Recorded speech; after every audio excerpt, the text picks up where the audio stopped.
Assalamu alaikum wa rahmatullahi wa barakatuh. Rabbi shrah li sadri wa yassir li amri wahlul 'uqdatan min lisani yafqahu qawli.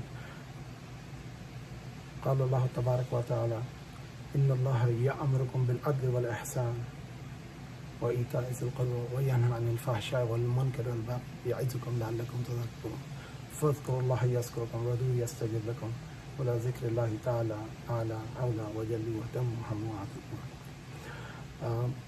This is the fourth recording in this Waqia Karbala, or the tragedy of Karbala, the massacre of Karbala, the legacy of Prophet Muhammad Rasulullah Sallallahu Alaihi Wasallam and his blessed daughter Fatima bint Muhammad Rasulullah Sallallahu Alaihi Wasallam.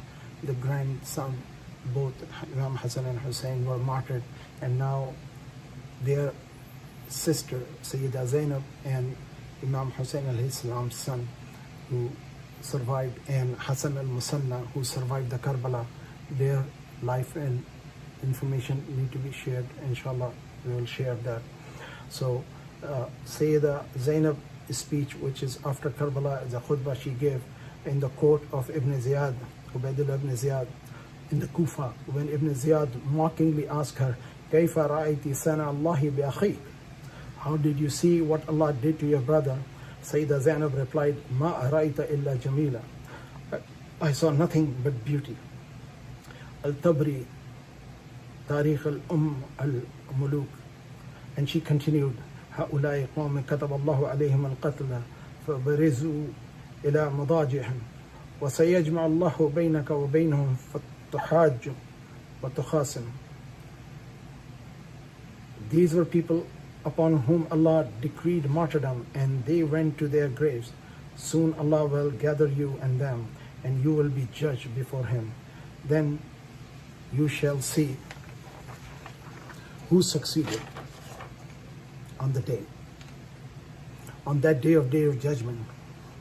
So in the court of Yazid, she had another, in front of the tyrant Yazid, Sayyida Zainab fearlessly declared, أَذَنَنْتَ يَا يَزِيدْ حَيْثَ أَخَذْتَ عَلَيْنَا أَقْطَارَ الْأَرْضِ وَآفَاقَ السَّمَاءِ فَأَصْبَحْنَا نَسَاقَ كَمَا تَسَاقَ الْأَسَارَ أَنْ بَنَاهَوْنَا هَوَانًا عَلَى اللَّهِ أَنْ بِكَ عَلَيْهِ كَرَامًا. Do you think, O Yazid, that just because you closed off all routes and took us as captives, that Allah has humiliated us and honored you? فَكَدَا كَيْدَكَ وَسَعِيَكَ وَنَاسِبْ جَهْدَكَ فَوَاللَّهِ لَا تَعْمْهُ ذِكْرَنَا وَلَا تَمَتْ وَحِينَا وَلَا تَدْرِكْ أَمَدْنَا. Plot you plots, strive with your efforts, and work with all you might. By Allah, you shall never erase our memory, nor kill our revelation, nor reach our end. It is reported in Tarikh al-Tabri and Lutf by Sayyid ibn Tawas. Also, it has been reported after, when they were taken captive, Imam Zainul Abidin, in his legacy, is also reported. His role was very significant post Karbala, as Sayyida Zainab spoke about how they suffered in the Karbala and what they did to her.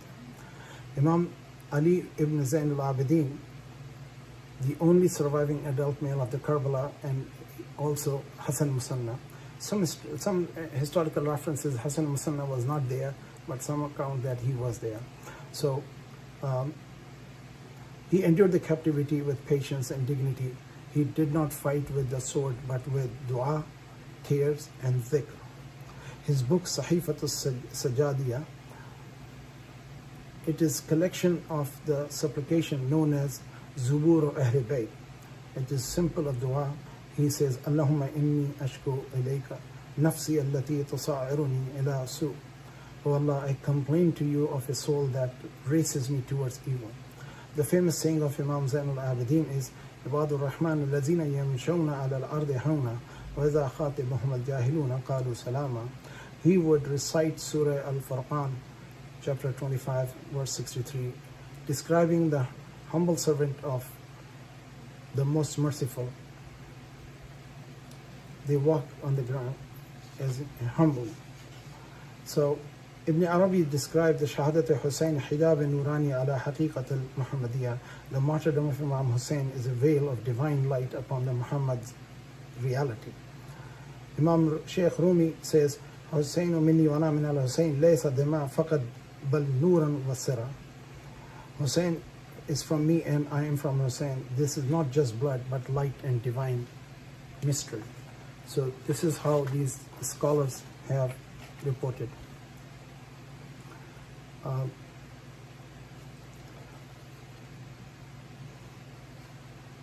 As we report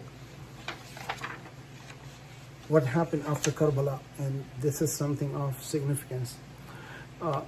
Here is some information about the key people involved in the martyrdom of Imam Hussain and what was their fate after that. Number one is Yazid bin Muawiyah, Khalifa or the ruler who ordered the Hussain to pledge allegiance, ultimately responsible, died in 64 years after Hijrah, which is 683, which is just 61 to 63, 3 years of rule. He suddenly at age of 36 faced publicly outrage, ruled only 3 years, hated by Ahl Sunnah and Ahl Bayt. Something very important, he did not just did the murder of Imam Hussain and Karbala, then he invaded Madinah, and there is a Waqia Hurra reported about him, and then he commanded his army to invade the Kaaba. These three things, while they have surrounded Kaaba without taking over, he died and they were pulled back. So these are the three things. And Waqia Hurra is an enormous tragedy happened. They say about women were raped and the Medina people by his army, and he would do things which was not to be, which is forbidden in Islamic tradition. And then second person involved in the martyrdom of Imam Hussain and the massacre of Karbala is the Ubaidullah ibn Ziyad, governor of Kufa. He ordered the killing, incited the army, killed in 67 after Hijrah in the Battle of Khizr. Body mutilated, cursed in Sunni and Shia tradition.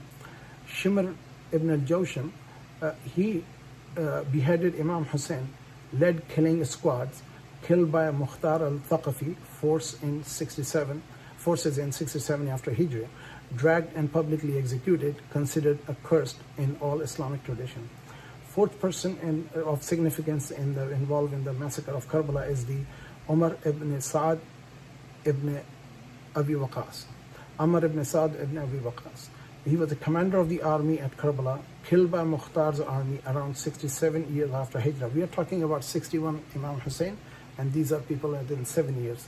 And their history condemns him despite being son of the Sahabi, driven by ambition. The fifth person is Harmala bin Khalil al-Asadi. Khali al-Asadi shot the arrow that killed Ali al-Asghar, infant son of Imam Hussain, executed by Mukhtar's order, notorious for cruelty, remembered as heartless murder of the infant. Next person is seventh is Khali ibn Yazid al-Azbahi, carried the Hussain alayhi salam's head to Kufa, killed by Mukhtar's army, burned inside his house, considered among the accursed people. The seventh person is Zayd bin Ruqad al-Juhani, mutilated Hussain alayhi salam's body, cut fingers for rings, captured and executed by Mukhtar's men, heads cut off before execution. His hands were cut off before he was executed. Eighth person is Sanan ibn Anas al-Nakhai, claimed to kill Imam Hussain, may have struck the final sword. Killed later, fate considered cursed, regret expressed later. His body was disrespected by the public. Ninth person who was involved in the Karbala with killing of the people, of the Imam Hussain and his people, Hussain ibn Numair al-Sukuni, took Hussain radiallahu ta'ala anhu's head to Yazid in Damascus, died shortly after Yazid, associated with the disgrace and public humiliation.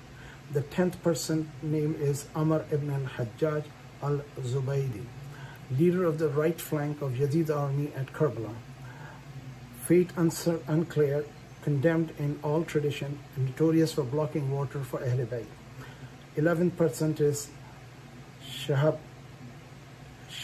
ibn Rabi, hypocrite commander who betrayed Imam Hussain after writing him the letter to come to Kufa.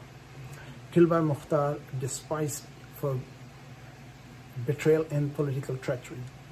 The 12% is Muhammad ibn Ash al-Kindi. He helped the arrest of Muslim ibn Aqil, army leader, killed in 66 years after Hijrah, lost honor and trust, remembered as traitor. The 13% is Hani ibn Thabit al-Hadrami, claimed to help kill Hussein, guarded an executioner, killed in retaliation, notorious for pride in role of Karbala. The 14% is Salim ibn Anas, soldier who mutilated Hussein's body, killed under Mukhtar's justice, regarded among the cursed. The 15% is Bakr ibn Hay al-Tamimi, involved in burning tent of Ahl Bayt after massacre, executed, remembered for his cruelty to women and children. 16% is Akhnaf ibn Qais, gave passive support to Ibn Ziyad by staying neutral, lived long commanded, later regret, noted, considered cowardly. So this was justice done by a man named Mukhtar al-Thaqafi. In 66 to 67 years after Hijrah, Mukhtar ibn Ubayd al-Thaqafi led a rebellion in Kufa to avenge Hussein alayhi salam. Many of the murderers were executed, publicly humiliated and burned alive in rebellion. As we see the hadith in reflection of the curse for those people, Prophet says, whoever harmed Hussein has harmed me. Hadith from Musnad Ahmad, authentic chain. And then he says, may Allah curse the killer of Hussein, he will enter hell, reported by Tabrani and others. So most were killed violently, either by Mukhtar's army during later revolt, cursed in Islamic memory. Both Sunni and Shia condemned the perpetrator of Karbala, lost all honor and legacy. No family or tribe proudly claim them today, considered model of betrayal compared to Fir'aun, Yazid and Iblis in moral contamination. So this is what we have the brief history recorded of Imam Hussain alayhi salam and what happened to the people after that. And then we know Imam Zain al-Abidin had two sons, Zaid bin Zain al-Abidin and Imam Baqir, and then his son Imam Jafar, and then they were further for subdivision. As a Muslim, we should be mindful, respectful for the Ahl Bayt. If somebody says he's Sayyid and Ahl Bayt, we should respect him. But somebody who is not obeying the commands and Sunnah of Rasulullah Sallallahu Alaihi Wasallam, of changing the Islam, we don't need to follow them. So as long as there is a difference of fiqh, Muslims can work together. But when there's a aqidah or creed is changed, or prophet is added in the faith, then that is not to be acceptable. There's a lesson for us. The key thing here is Imam Hussain stood up for the right, for the righteous person to rule Muslim Ummah. And as we know that the dictator and tyrant, they all justify their act using Quran, Hadith. We should see the truth is that what Prophet have foretold us and what Quran is mentioning about it. So we ask Allah subhanahu wa ta'ala for forgiveness and guidance, and we make dua, oh Allah subhanahu wa ta'ala, raise us among the people who love Imam Hussain and us to follow the tradition of Ahl Bayt along with the Quran and Sunnah, and we love and respect Sayyidina Abu Bakr radiallahu anhu, our first Khalifa and Imam. Second is Abu Umar, and third is Osman, and fourth is Ali radiallahu anhu, and then the descendants of the Ahl Bayt, the Athar, and companions of Prophet Sallallahu Alaihi Wasallam. We love them, respect all of them. Those who did wrong, they'll be accounted for. And Yazid was definitely not among the companions or the righteous people. And as we know from the history, 6 months after his death, his son became the ruler, and his son in 6 months left the government and abandoned the kingship of 3 continents. He said, this throne is on the blood of Ahlul Bayt, and he did not want to do anything with them. So we know that the truth be told, truth cannot be hidden, could not be destroyed. Allah subhanahu wa ta'ala guide us. Wa akhiru da'wana anil hamdulillahi rabbil alameen. Assalamu alaikum wa rahmatullahi wa barakatuh.